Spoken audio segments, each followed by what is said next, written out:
Merci beaucoup à tous d'être venus aussi nombreux pour cette table ronde, pour un retour vers le passé, donc où on va parler d'Uchronie, des archéologues de passé alternatif et d'historiens du possible. Et pour ce faire, nous avons à côté de moi Antoine Boza, qui est on peut le dire, une star des créateurs de jeux de plateau, qui a été multiprimé. Je vais même pas me lancer parce que j'avoue que j'ai été très impressionné par toute la liste des prix. Et Bonjour tout le donc, monde. qui est entre autres le créateur de Seven Wonders, qui est, je crois, le jeu le plus vendu, Le plus primé, pas le le plus plus vendu. primé. Non. Monopoly est largement. Bah, mais en tout cas, Uno. le jeu le plus primé. On parlera aussi un petit peu d'un jeu typiquement uchronique qui est Victorian Masterminds. À côté de lui, il y a Robert Vergneux, qui lui est un véritable archéologue, non chacun un micro, qui est un véritable archéologue, un égyptologue spécialiste du règne d'Akhenaton et de la société d'Amarna, et aussi de la reconstitution justement de comment pouvaient être ces villes, cette Égypte antique. Vous êtes un spécialiste de la 3D, mais vous nous en parlerez à ce moment-là.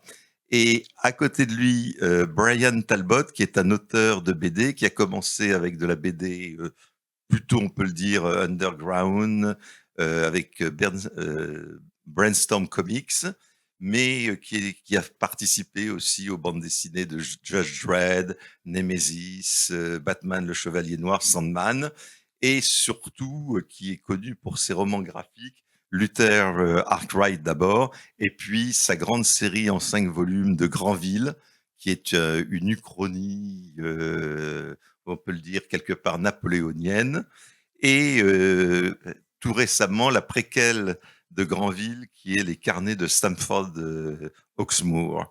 Donc, avec ces 3 personnes, nous allons pouvoir nous plonger donc dans les mystères du passé. Et on va commencer par ces passés alternatifs, ce que quelque part j'appellerais des uchronies à rebours, puisque, comme je pense un certain nombre d'entre vous le savent, une uchronie, normalement, c'est à partir d'un point de divergence dans le passé, le futur a été modifié.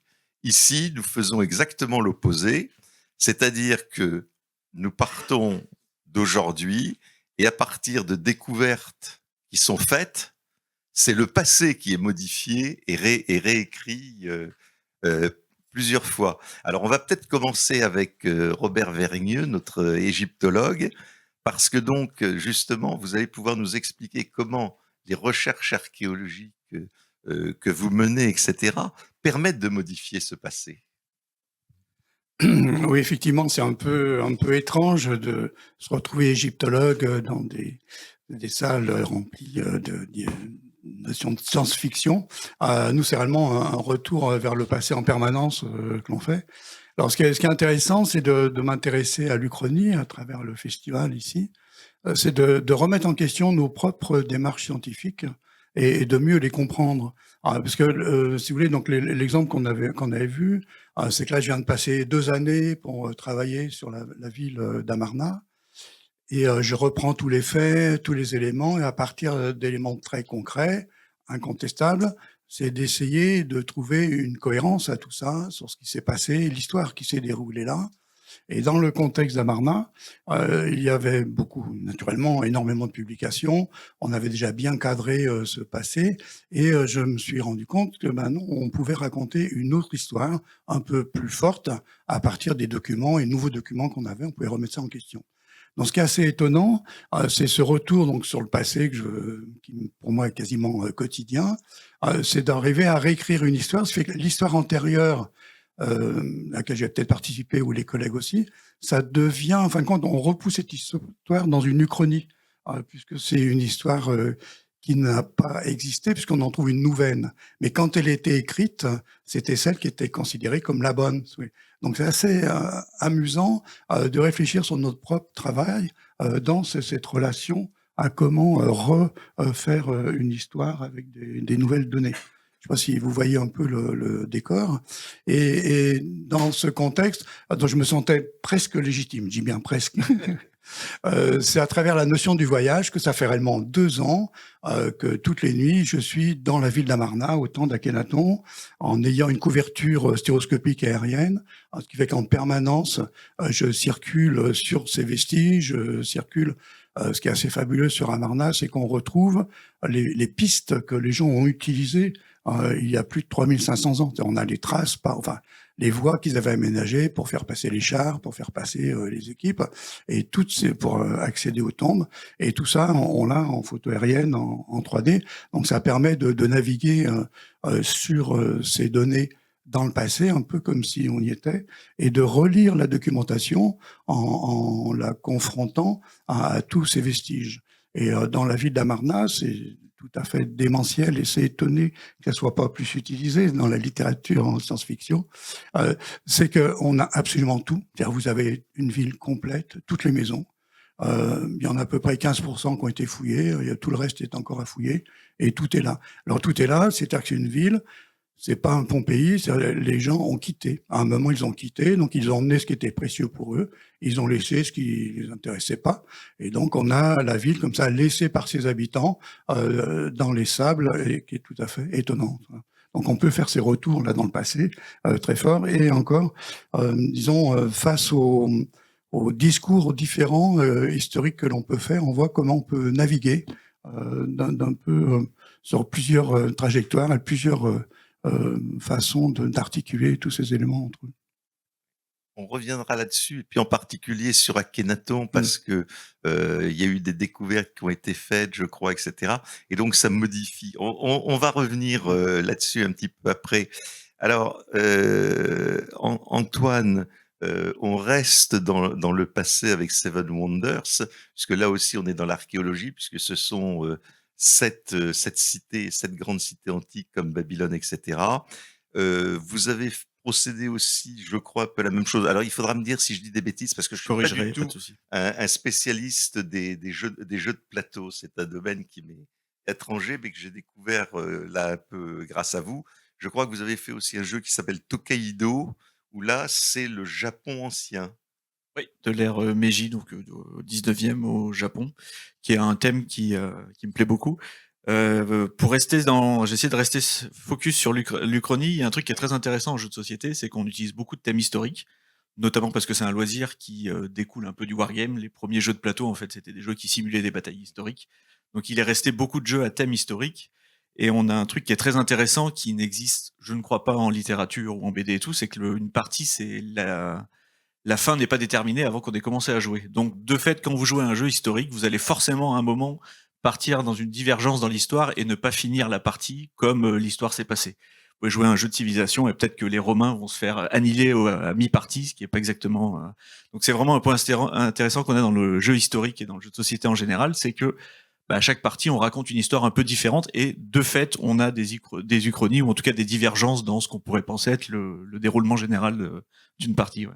Oui, parce que j'ai vu qu'avec Seven Wonders, on fait chaque joueur à une cité antique connue.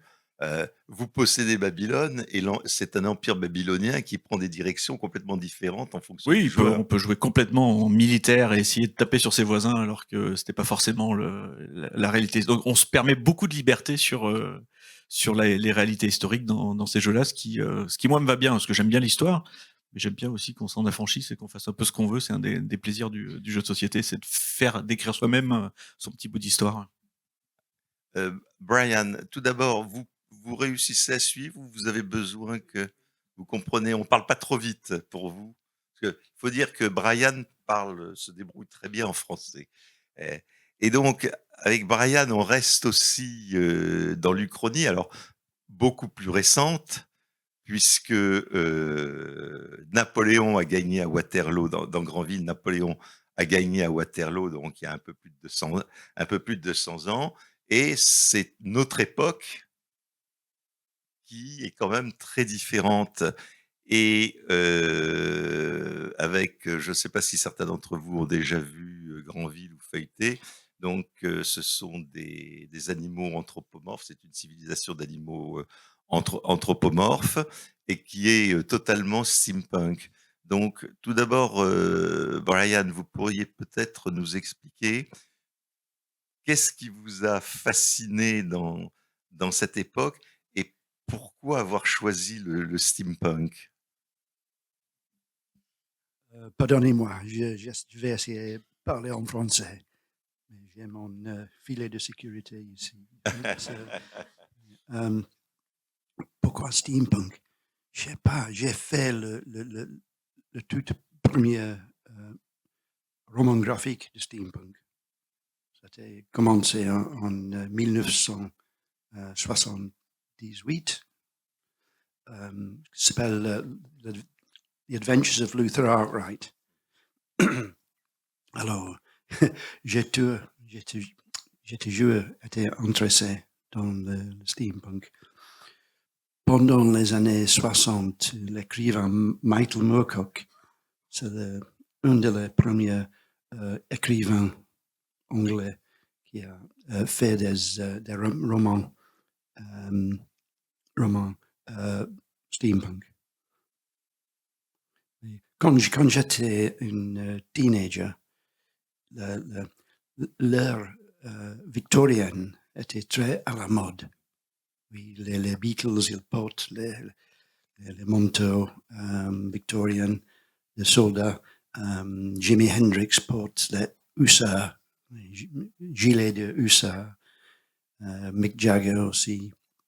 Et les films, les télé, la musique à ce temps référençaient l'ère victorienne. Même Sgt. Pepper.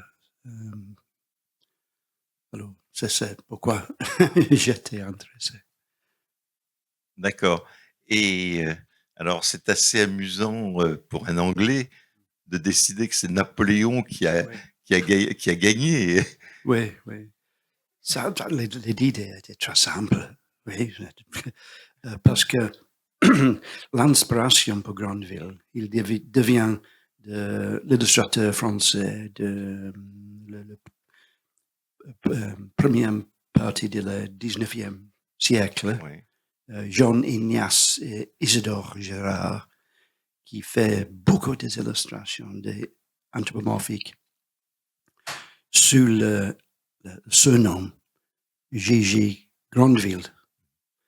Et il était une grande influence sur l'illustrateur anglais Sir John Tenniel, qui a fait la première illustration pour Alice au Pays de Merveilles. Mais un jour, je vois un livre de Grandville et je me dis, Grandville, c'est peut-être le surnom de Paris dans un monde populé par les animaux, qui est la plus grande ville du monde. Oui, une bonne idée, je crois. Et je me dis, pourquoi? Comment est-il la plus grande ville du monde? Facile. Napoléon a gagné les guerres napoléoniennes. Oui. C'est pourquoi.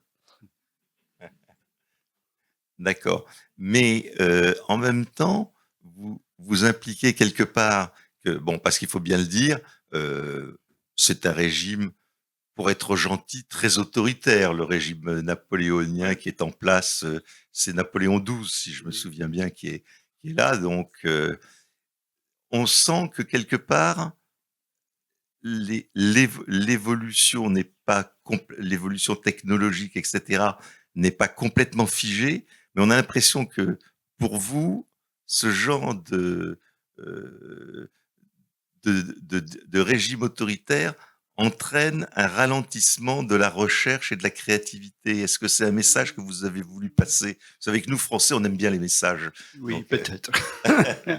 Peut-être, mais dans le tout premier Grandville, il y a une révolution. Il y avait une révolution à la fin.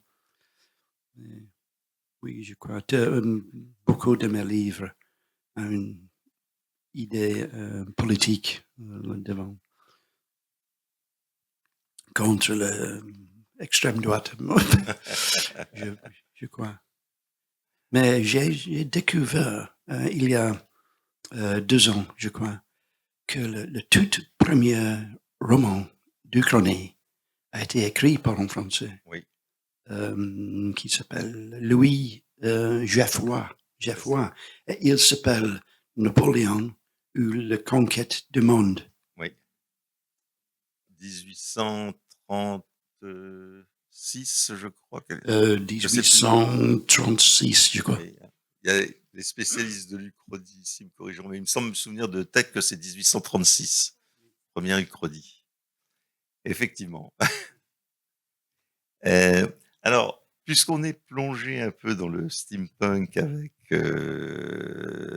Brian et Granville, Antoine, on va peut-être revenir sur vous parce que je crois savoir que vous aussi, vous aimez beaucoup le steampunk et vous avez utilisé cette atmosphère steampunk dans Victorian Masterminds.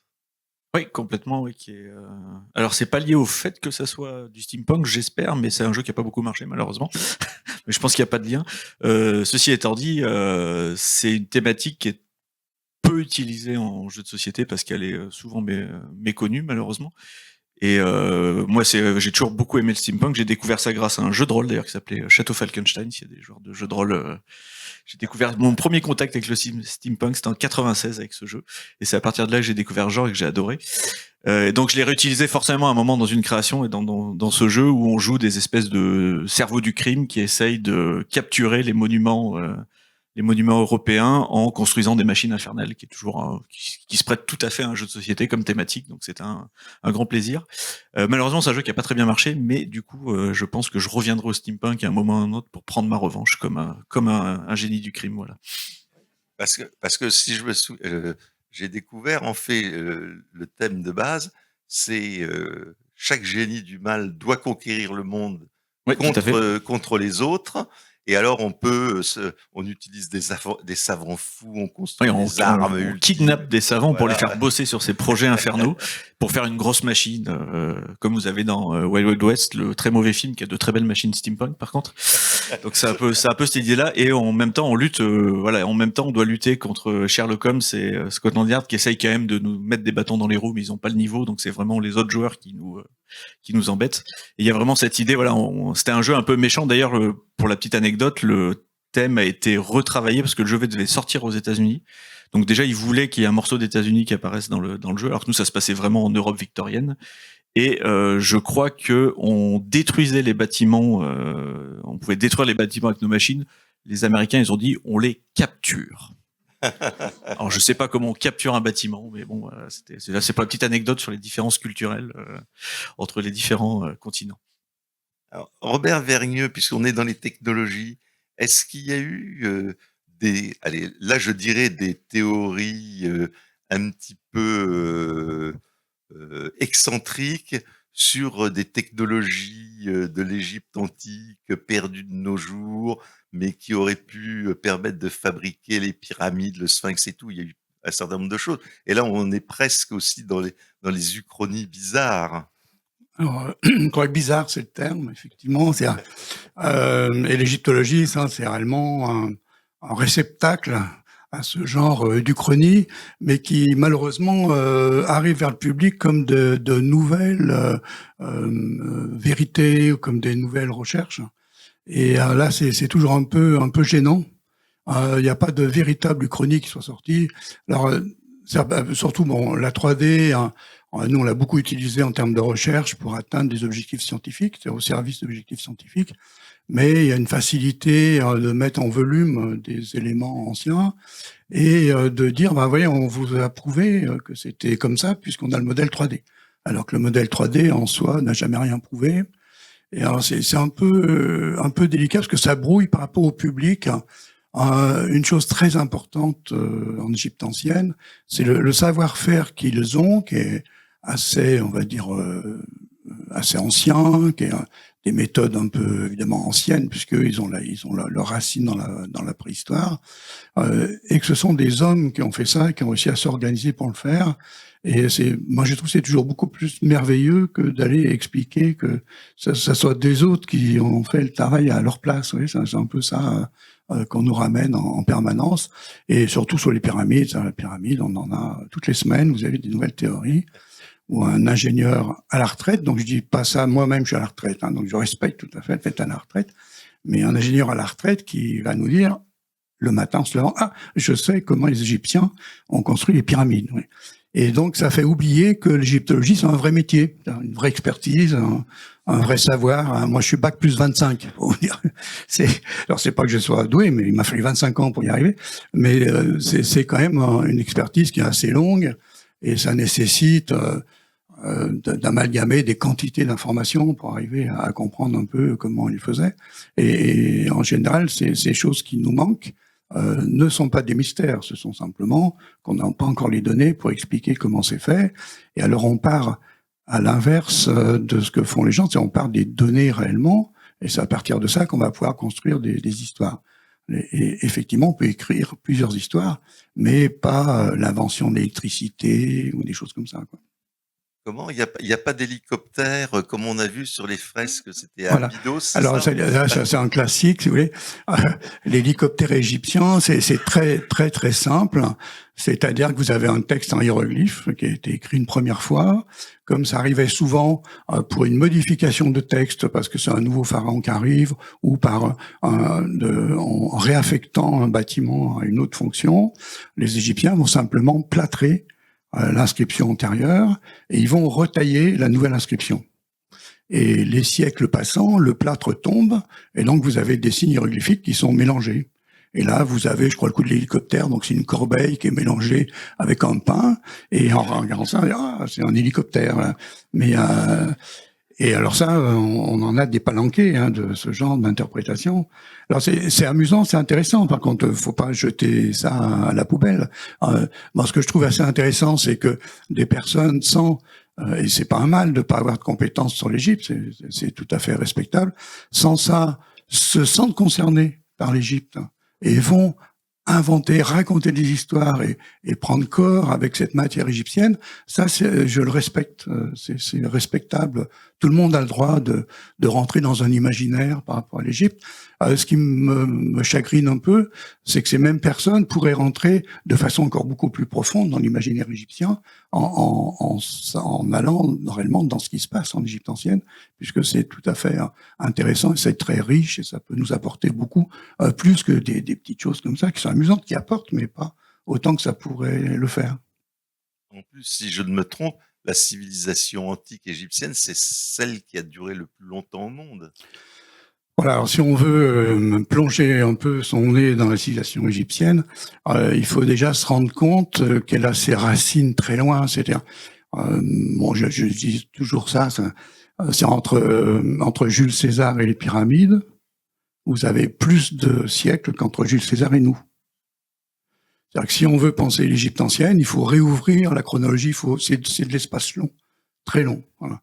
Et l'Égypte a ses racines dans la préhistoire. C'est le seul endroit du globe où vous avez une continuité préhistoire, proto-histoire, histoire. Donc c'est un endroit où on peut aller chercher de la compréhension plus ancienne sur l'émergence de l'histoire. Voilà. Alors il faut avoir cette dimension quand on pense Égypte, et pas parce que très souvent on va dire ah oui en Égypte c'est comme ça. Oui mais il y a 3000 ans de civilisation. Donc c'est comme ça, c'est un peu compliqué. Parce que sur 3000 ans, il y a des choses qui changent, des choses qui sont stables, il y a beaucoup de choses et c'est très difficile à absorber comme ça. Brian, vous vous êtes intéressé aussi à l'Égypte ou vous envisagez un jour de nous faire quelque chose sur l'Égypte? Dans mon premier roman graphique, Luther Arkwright, j'ai mentionné, j'ai les aliens qui il a voir une grande bataille sur le ciel et le weapon, les armes, l'ultime tombe du ciel et tombe à terre dans notre planète. Il était découvert par les anciens Égyptiens pendant qu'il a bâti les pyramides et les psychiques cette psychique, Psychic medium. le médium de les Égyptiens. Il sait que c'est une chose très mal, dévastatrice. Et on tombait sur les pyramides.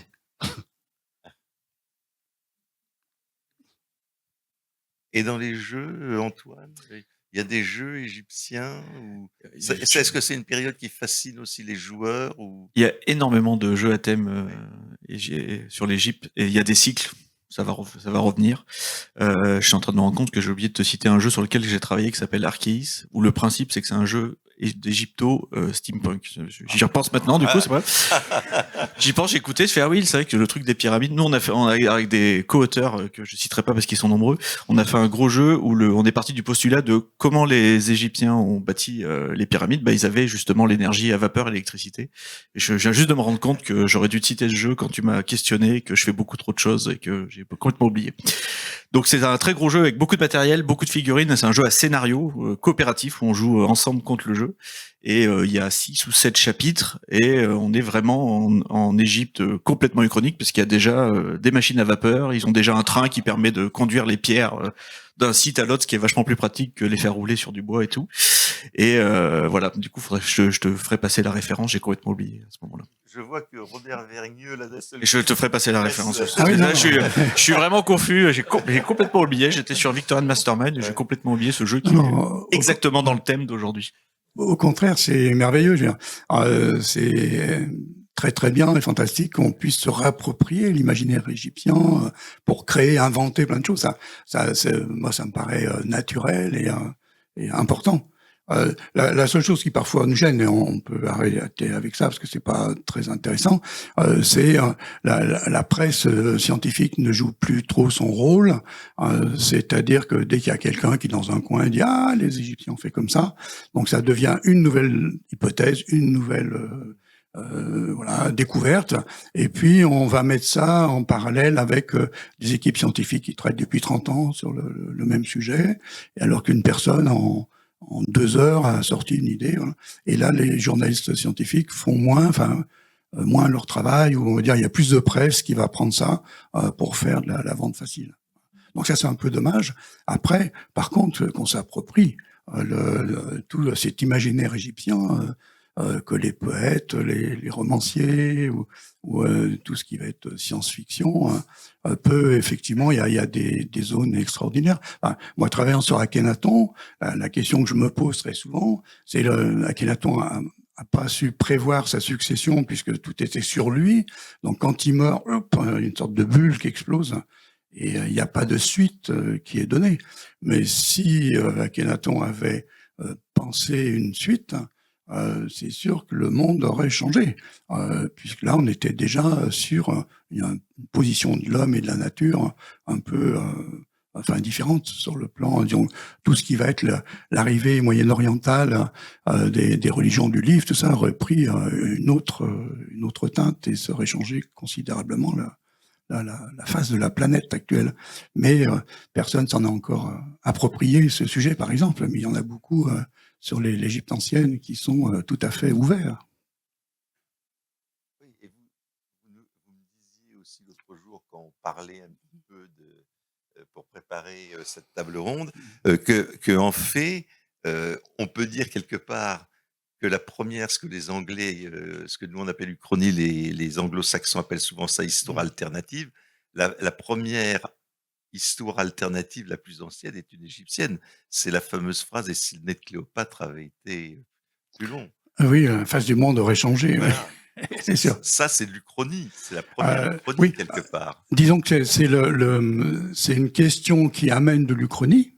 Par contre, ça n'a pas été réfléchi. Il n'y a pas eu un écrivain s'appropriant ça. Mais c'est sûr que, disons, en fin de compte, cette phrase, ça veut dire que si Cléopâtre, disons, si César s'était pas entiché, entre guillemets, de Cléopâtre, il est certain qu'il aurait créé un changement politique important sur cette partie de l'Antiquité.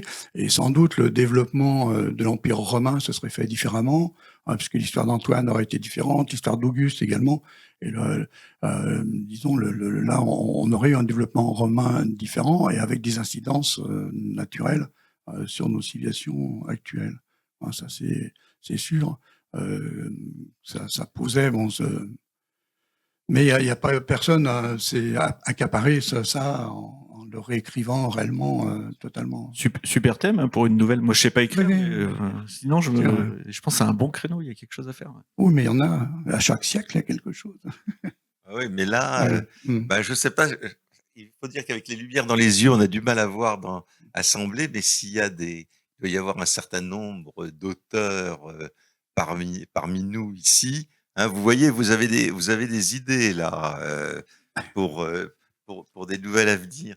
Alors, puisqu'on est plongé dans les passés alternatifs et relativement lointains, je me retourne vers Brian Talbot parce que Brian, vous aussi, dans Granville, vous envisagez un passé alternatif lointain. Alors, je suis toujours un peu ennuyé parce que je veux pas non plus spoiler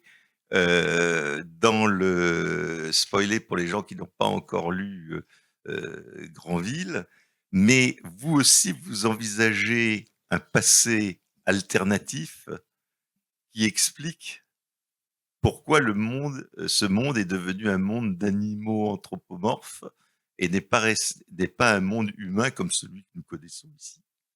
Alors, je ne sais pas si vous êtes à l'aise pour en parler un petit peu ou si on risque de trop spoiler. On peut faire sortir les gens qui ne veulent pas être spoilés. Voilà, bouchez-vous les oreilles et puis... Non, j'ai simplement envisagé un événement inconnu dans le passé qui s'appelle... j'ai oublié le nom. Oui. À ce point, il y a le convergence. Il y a convergence. Et à ce point mystérieux, les animaux et les humains mélangent ensemble pour produire cet hybride. Comment? J'ai même une illustration de Michelangelo, de le Missing Link, qu'il a l'homme Vesuvian.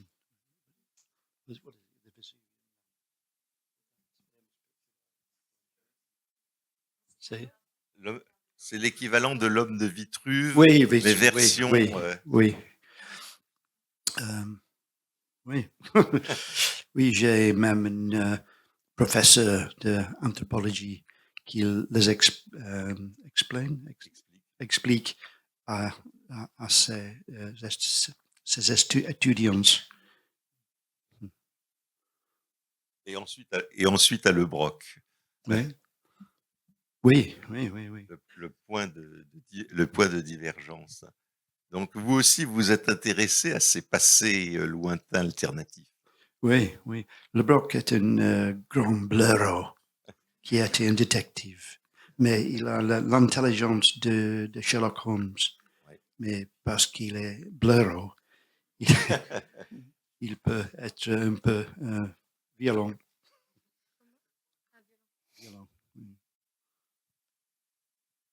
Effectivement. Alors, donc, vous voyez, tout ça est très, très riche. Et je vois l'heure qui tourne. Je ne sais pas jusqu'à quelle heure. Il nous reste encore combien de temps avant les questions? Je vois rien du tout. Donc, je crois qu'on a encore un peu de... Comment? Un quart d'heure? Bon. Oui. Moi, je voulais peut-être revenir sur un aspect. Oui. Qu'on a parlé de Cléopâtre ou Akhenaton ou Hitler. C'est assez on arrive à se poser des questions, à savoir est-ce que c'est à des points comme ça où on va remonter une autre histoire, où on va partir sur un autre récit historique. Donc c'est la façon qui est permet d'analyser est-ce que cette divergence historique va être due à la divergence du personnage ou est-ce que c'est la société qui génère ça? Une des questions simples qu'on peut se poser, c'est si on dit bon, si Hitler disparaissait, est-ce que le nazisme serait quand même apparu? Si Akhenaton disparaît ou Cléopâtre disparaît, est-ce qu'on aurait effectivement cette divergence historique qui s'opère? Donc ça, c'est assez passionnant de se poser ces questions et d'essayer d'y réfléchir. Et je pense que ça fait avancer autant le travail de l'uchroniste, on va dire, que de l'historien ou l'archéologue, puisque ces questions permettent de remettre réellement en perspective le fond documentaire sur lequel on travaille et pour essayer de mieux l'appréhender dans sa totalité, plutôt que de l'accrocher toujours à un individu. Voilà, c'est une question à laquelle on ne peut pas répondre, mais qui est intéressant de se poser. Ouais, j'ai une question. Du coup, je me demandais, est-ce qu'il y a eu des travaux vraiment scientifiques, justement, de chercheurs qui sont interrogés et qui ont essayé d'établir, genre, des thèses ou des théories en partant d'un point comme ça d'une uchronie où il y a et c'est déjà très bien, du travail de fiction, où il y a vraiment ça sera vachement intéressant. Non, il y a pas de fiction. S'il y a une fiction, c'est que peut-être on a mal travaillé, a priori. On essaye bien d'accrocher sur des éléments factuels. Là, en ce moment, dans ce que je viens de publier là sur Amarna, jamais dans le grand public ça rend pas compte, mais les collègues le voient. J'amène des choses nouvelles. Donc je raconte une histoire un peu différente. Alors, juste pour donner un exemple, c'est sur Amarna, quand le pharaon fait construire cette ville, le terrain est totalement vierge, donc il y a une entière liberté dans l'organisation. Et depuis la nuit des temps, quand les égyptologues parlent, dont je fais partie, parlant de ce secteur, on a toujours pensé, faisant passer la religion en premier, que les temples dédiés au dieu Aton, la nouvelle divinité, c'est eux qui avaient été orientés vers l'est.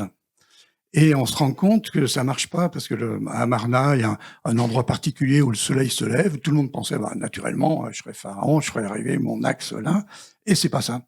Et donc, ça fait des années que la communauté scientifique essaye d'expliquer pourquoi les Égyptiens n'ont pas fait ce à quoi les égyptologues s'attendaient. Voilà.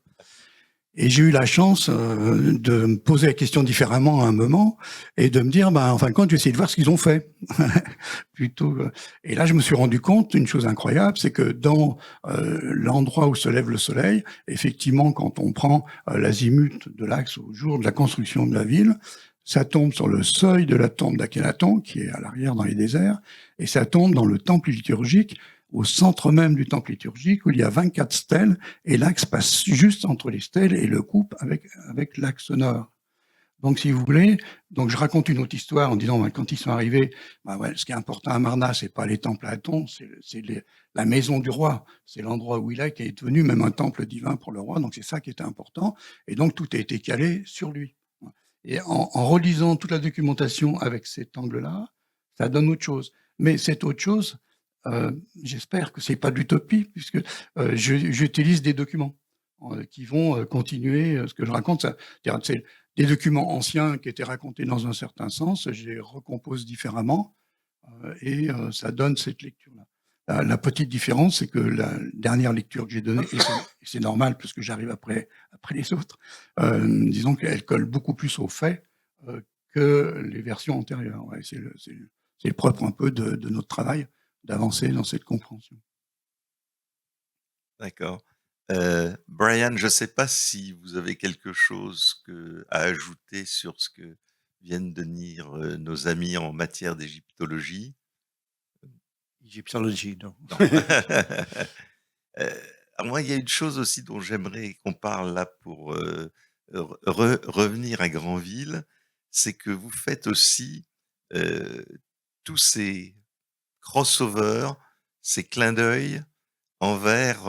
Alors là, on change un peu de sujet, on n'est plus dans le passé, mais dans un passé très proche. C'est tous ces clins d'œil que vous faites à toute la bande dessinée franco-belge, où vous mélangez, donc c'est pour ça que je parlais de crossover, des personnages de la bande dessinée. On trouve aussi bien Lucky Luke que Bécassine, etc. Dans ce monde Donc il y a en même temps, c'est une uchronie parce que, normalement ils sont plus vivants à cette époque-là. Oui. Euh, tu- vous avez raison, les clins d'œil à les lecteurs. Mais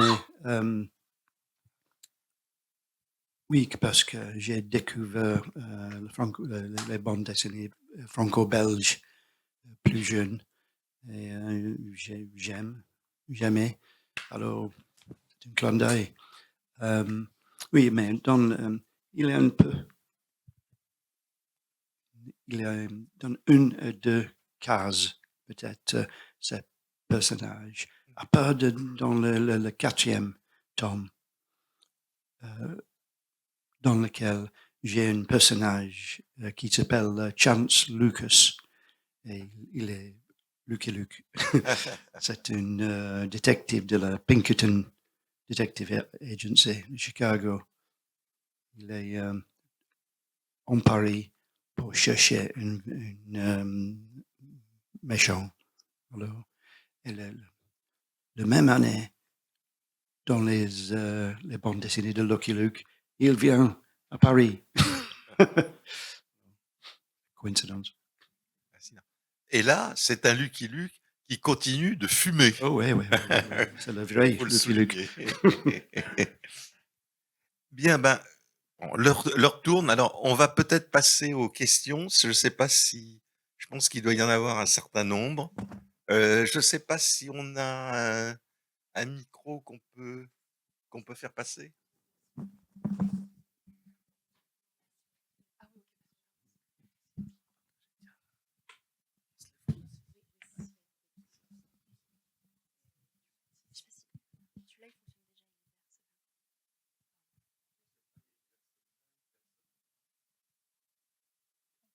Les deux. Je vous en prie.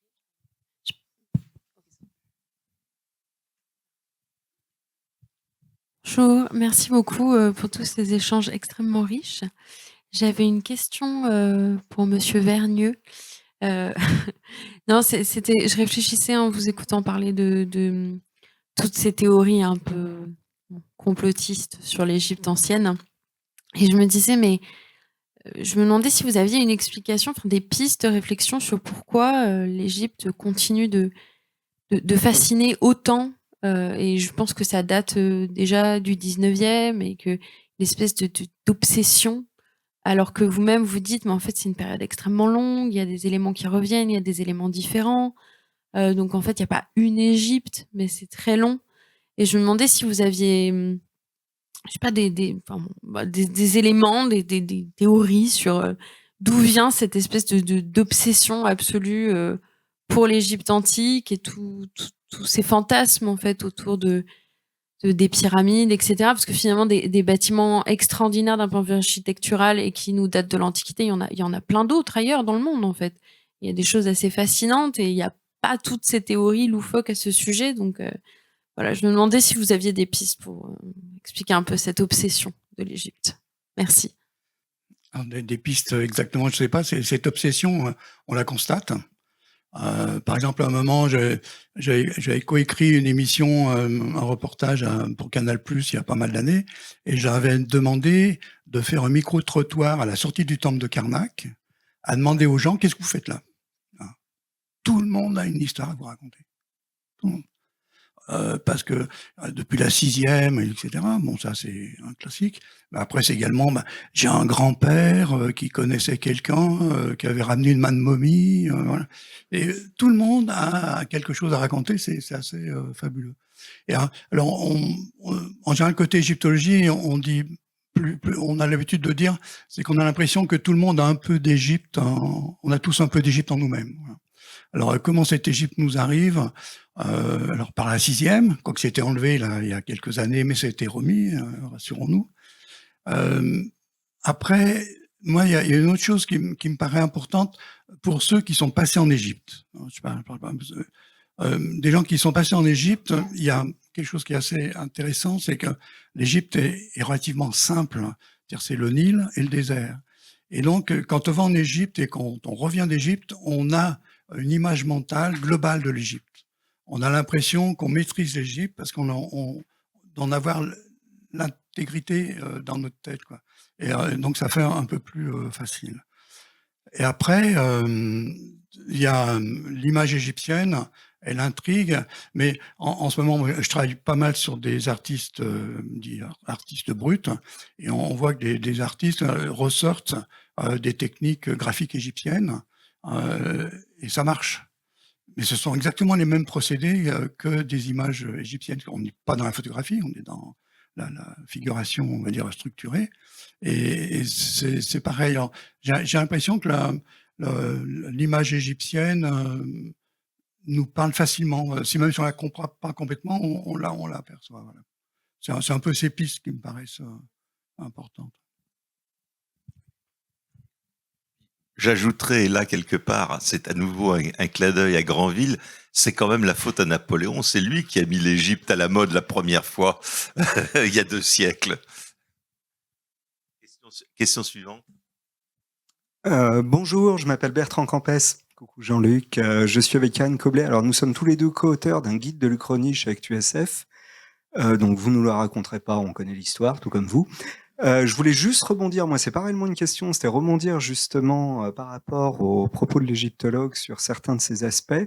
Alors s'il y a eu des études historiques, si je puis dire, sur l'Uchronie, mais je vais faire extrêmement court, ça a été notamment montré en fait dans l'un des premiers essais sur l'Uchronie par Éric Henriet, l'histoire revisitée au panorama de l'Uchronie sous toutes ses formes, où dans mes souvenirs, un auteur, Jack Toynbee, qui est un spécialiste, un historien économique, imagine en fait diverses uchronies sur si l'Amérique avait été colonisée par les Vikings, quelle société en serait ressortie, ou si l'Amérique avait mis en place toute une espèce de système de commerce fluvial plutôt que développer, entre guillemets, des systèmes ferroviaires, des systèmes de pistes ou des systèmes basés sur le cheval, comment la même chose, leur économie, comment le rapport à l'espace par rapport aux villes, l'installation, toute l'histoire aurait été globalement modifiée.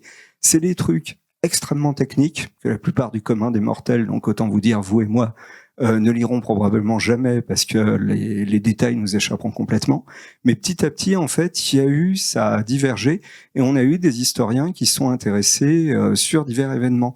Aux États-Unis, vous avez, comme le dit si bien Jean-Luc, le mouvement, pour ainsi dire, le what if, qui est nettement plus accepté dans la communauté historienne, où on bâtit un ici, mais un ici à très court terme, en imaginant, à partir du point de divergence, je peux imaginer ceci ou cela, mais je vais pas aller plus loin. Et ce phénomène a fini par arriver, j'ai presque envie de dire, en France, où pendant très longtemps, Karine et moi, nous l'avions constaté, quand vous discutiez avec la communauté historique, l'Uchroniste, et même pas la peine de leur en parler, c'est limite si vous balancez pas du charbon ardent pour rester dans le steampunk en déclarant c'est de la connerie, foutez-nous la paix et retournez jouer dans le bac à sable, mais où petit à petit il y a eu des études, alors très courtes. Par exemple, Jacques Petit-Fils, dans sa biographie sur Louis XVI, consacre 2 pages d'Uchronie potentielle sur différentes choses qu'aurait pu faire le roi autrement, qui auraient peut-être pu permettre de ne pas avoir de révolution, et ainsi de suite. Tout comme, effectivement, comme le dit si bien Jean-Luc, Napoléon, pendant des lustres, ça a été le modèle uchronique original, et par là même, je terminerai mon intervention là-dessus, ça repose toujours l'interrogation de qu'est-ce qui est intéressant dans l'histoire, la grande période, comme vous le dites par rapport à l'Égypte, le temps long, ou alors l'homme dit providentiel qui va, soi-disant, modifier, entre guillemets, à tel moment donné, l'histoire et lui faire prendre soit un autre chemin, soit un chemin qui était inenvisageable à l'époque. Merci. Merci Bertrand. Alors une question maintenant, si... Oui, bonjour, enchanté. Oui, je suis un peu dans le coin, désolé. Ma question, elle porte sur autant sur vous trois, en fait, sur les 3 personnes qui sont là, chacun leur point de vue, par rapport au rôle de l'humain dans l'Uchronie, c'est-à-dire que on oublie souvent, enfin j'ai l'impression que les uchronistes oublient souvent une part. Bonjour. Bonjour monsieur. J'ai l'impression que il y a peu d'humains dans le fait de créer une uchronie. Enfin, c'est qu'une impression assez empirique, mais c'est-à-dire que on est beaucoup dans le fait historique, dans le document, dans la recherche très matérielle et dans la recherche très historique au sens noble du terme entre guillemets. Mais on oublie que les êtres humains derrière font des choix, et comme le disait Antoine Boza tout à l'heure, c'est vrai que dans les jeux de société, enfin dans les jeux de plateau notamment, il y avait beaucoup cette dimension d'incertitude liée au choix et liée à l'incertitude liée à l'humain en fait. Et dans le cadre de l'Uchronie, c'est vrai que c'est pas quelque chose qui est tant que ça exploité, j'ai l'impression. C'est complètement empirique. Et je me demandais dans quelle mesure les auteurs, comme les historiens ou les archéologues, travaillaient beaucoup avec des études liées à la psychologie ou sur le plan de la psychologie, de la sociologie, des sciences très humaines au final, pour étudier les éventuelles parties chroniques et dans quelle mesure les êtres humains derrière auraient pu faire des choix. C'est peut-être une question un peu naïve, mais je suis curieux. C'est une très belle question. J'ai absolument pas d'éléments de réponse pour toi, mais si quelqu'un en a, je suis vachement intéressé d'entendre. J'ai un simple mécanisme dans Luther Arkwright. Les mondes parallèles alternatifs dans Luther Arkwright, ils ne fonctionnent pas en concordance avec les lois de Parallel World basées sur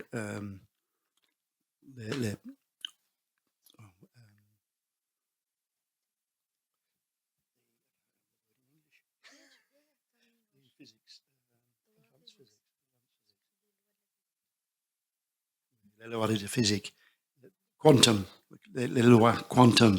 Il ne fait pas comme ça. Dans Luther Arkwright, les mondes parallèles.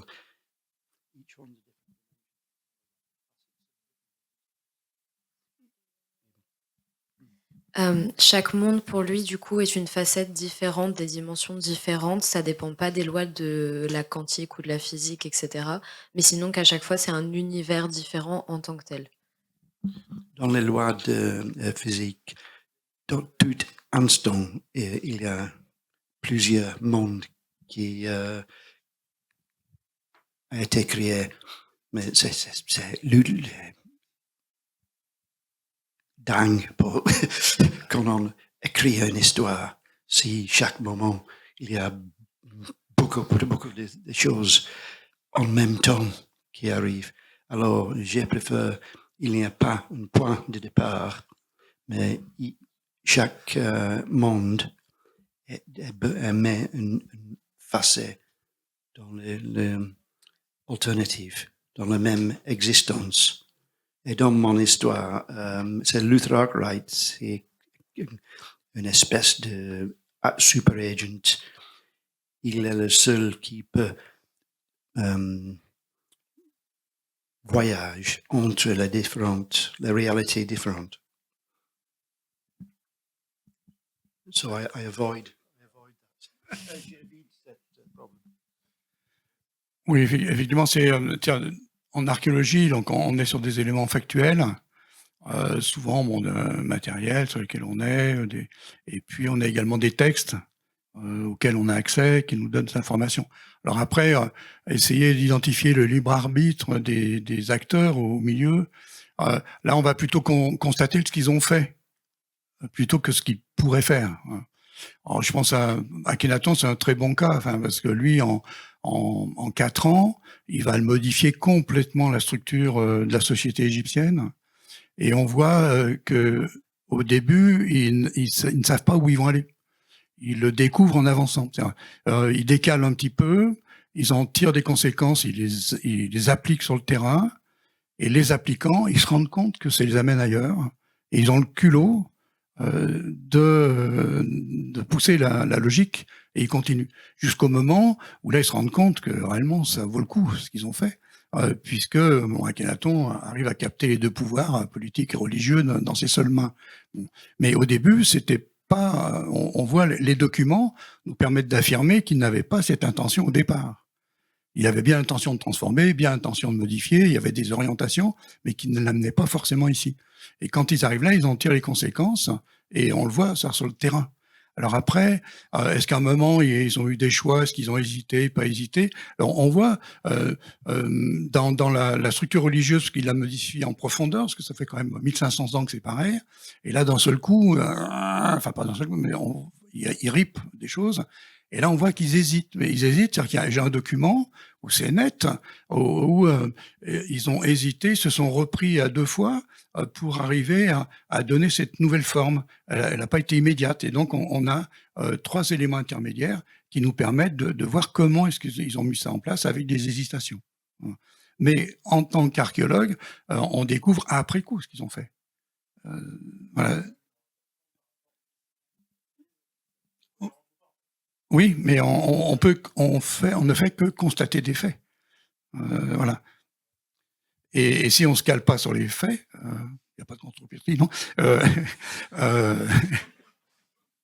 c'est difficile de raconter une histoire, quoi. Enfin, l'histoire. Je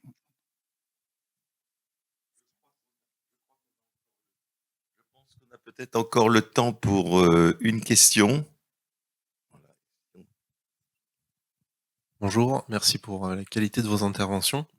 Finalement, à vous écouter, j'ai l'impression que toute œuvre de SF est destinée à un moment donné à devenir une uchronie, puisque on avance dans le temps et finalement il y a des choses qui se réalisent pas, il y a des théories scientifiques qui sont invalidées et finalement est-ce que pour des créateurs, là donc je m'adresse plutôt à Monsieur Talbot et Monsieur Boza, ça représente pas un potentiel de folie de se dire que finalement on peut réexpliquer ce qui a été le futur à un moment donné. Je vais prendre un exemple. Dans toutes les œuvres SF des années 80-90, on projetait un futur avec des écrans cathodiques partout. Et là, on a dépassé les échéances de futur, il n'y a pas d'écran cathodique. Donc comment est-ce qu'on réconcilie la réalité avec une uchronie en devenir? Et est-ce que ça représente pour vous un potentiel de création artistique? Excellente question. Ouais. C'est les fameux écrans transparents où tout le monde dit mais en fait on fera jamais ça parce que je vois pas mon écran vu que je te vois derrière, effectivement.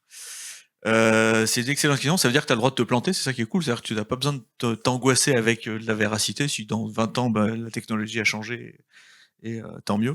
Ouais, moi, je suis plus difficilement concerné parce que moi, je fais même pas de l'analogique. Nous, la technologie, c'est du carton et des dés, donc c'est quand même très old school.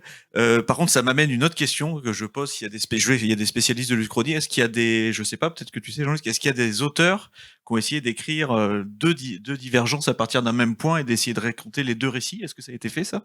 Genre, je pars du principe que dans mon histoire, qui est déjà une fiction, il va se passer ça, mais j'écris un bouquin en parallèle. Donc après le bouquin numéro 1, je peux lire le 2A ou le 2B et je raconte une histoire différente. Est-ce que ça a déjà été fait? Ce serait vachement intéressant aussi, mais ouais, ça me fait penser à ça. Mais...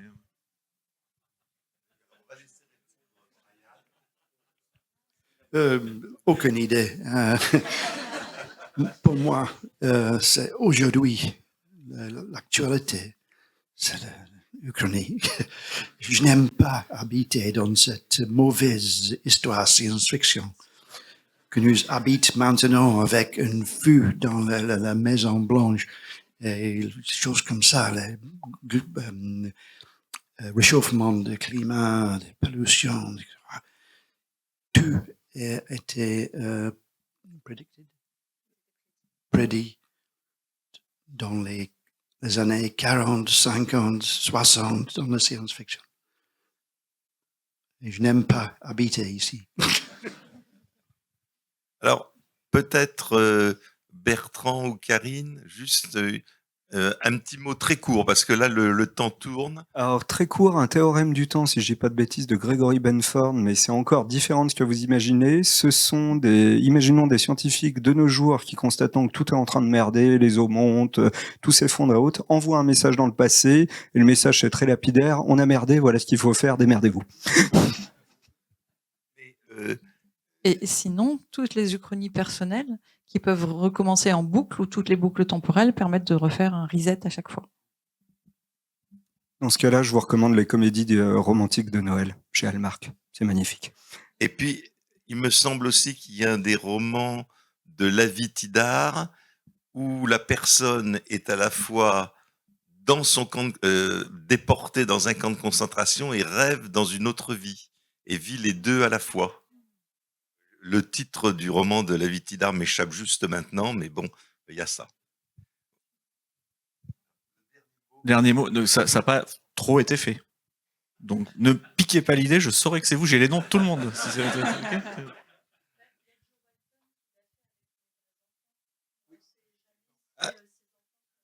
Oui, oui, c'est vrai aussi.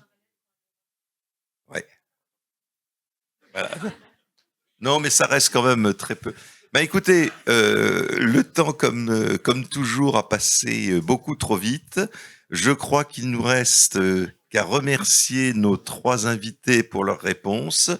Et puis, dans quelques minutes, je vous propose de rester tous ici, si vous le voulez, parce que dans moins de 10 minutes, il y aura la remise du prix ActuSF de l'Uchronie. Donc, vous entendrez encore parler d'Uchronie. Et puis, il y a la remise... ça y est, j'ai un trou d'un seul Il y a coup. la remise du prix de Ada Rémy et Yves Rémy Voilà. de la SGDL qui sera remis du coup à Catherine Dufour. Voilà. Donc, 2 belles remises de prix. Merci à tous.